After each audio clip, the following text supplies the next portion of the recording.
ஜோதிடத்தின்படி சனி நீதியின் கடவுளாக கருதப்படுகிறது. அனைத்து ராசியினரின் கர்மங்களுக்கு ஏற்றபடி அவர் பலன்களை அளிப்பதால் கர்ம பலன் அளிப்பவர் என்றும் சொல்லப்படுகிறது. அப்படி ஜூன் மாத இறுதியில் சனியின் தாக்கம் மாறவுள்ளது.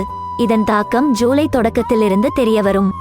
பிரபல ஜோதிடர் பண்டிட் நந்த்கிஷோர் கூறுகையில் வரும் ஜூன் 30ஆம் தேதி கும்ப ராசியில் பிரவேசிக்கும் சனி பிற்போக்காக செயல்படவுள்ளாராம்.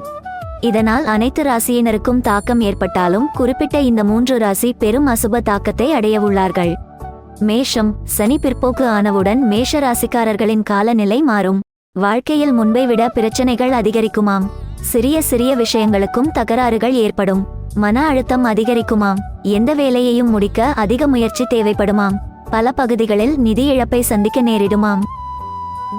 துலாம் ராசிக்காரர்களுக்கு சனியின் பிற்போக்கு சஞ்சாரம் பிரச்சனைகளை கொடுக்குமாம். அதிகப்படியான பிரச்சனைகளால் மனம் கலங்கப்படும். வியாபாரத்தில் நிறைய நஷ்டம் உண்டாகும் என சொல்லப்படுகிறது.